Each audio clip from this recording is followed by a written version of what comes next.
नमस्कार। चलिए आज एक बहुत ही कमाल के सफर पर चलते हैं।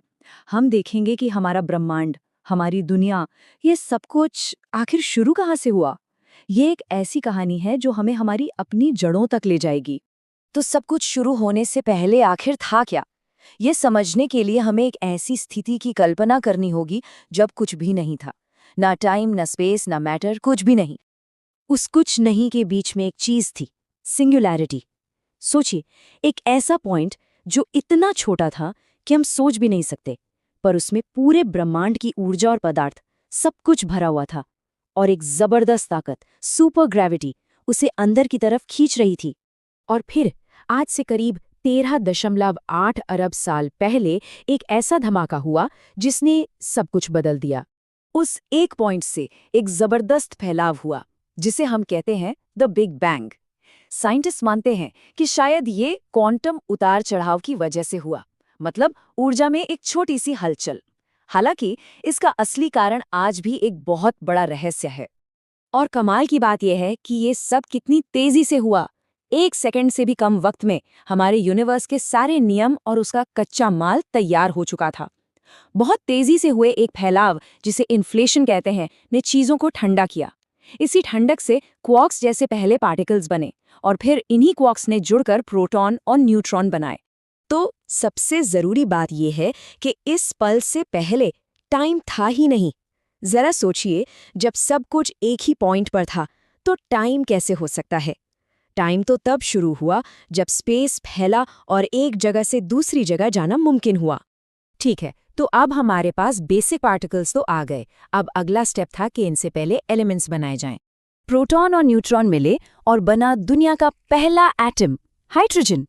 और फिर हाइड्रोजन से बना हीलियम। ये दो सिंपल से एलिमेंट्स जो यूनिवर्स के बचपन में बने थे, आगे चलकर बाकी सब कुछ बनाने वाले थे। और ये आज भी सच है।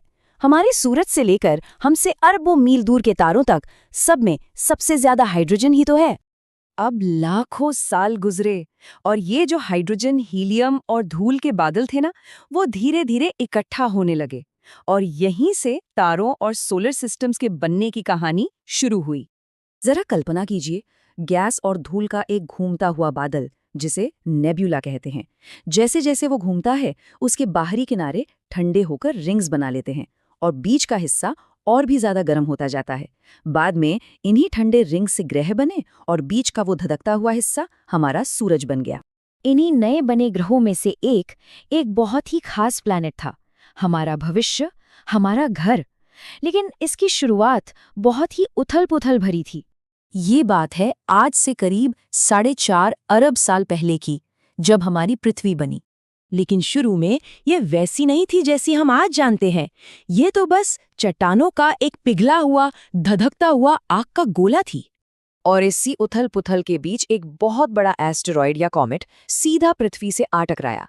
और इस जबरदस्त टक्कर से जो टुकड़ा अलग हुआ, वही बना हमारा चांद। मतलब पृथ्वी का एक हिस्सा टूटकर अंतरिक्ष में चला गया था। तो सवाल ये उठता है कि आखिर ये एक जलते हुए आग के गोले से इस नीले खूबसूरत ग्रह में कैसे बदल गई, जिसे हम आज अपना घर कहते हैं। हुआ ये कि जैसे जैसे पृथ्वी ठंडी हुई, इसकी सतह पर दरारें पड़ने लगीं। इन दरारों से जो गैसें निकलीं, उनसे बादल बने। फिर सदियों तक लगातार बारिश होती रही, जिससे ये दरारें भर गईं और बने हमारे पहले महासागर। लेकिन असली गेम चेंजर थे वो बैक्टीरिया जो इन महासागरों में रहते थे।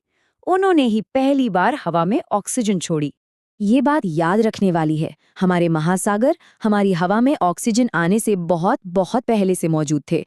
मतलब पहले पानी आया, उसके बाद ही ऑक्सीजन। और ये पूरी कहानी हमें एक बहुत गहरे सवाल पर लाकर छोड़ देती है। एक अकेले पॉइंट से लेकर इस पूरी कायनात तक का सफर हर चीज को, हर इंसान को एक दूसरे से जोड़ता है। हम सब एक ही कॉस्मिक कहानी का हिस्सा हैं।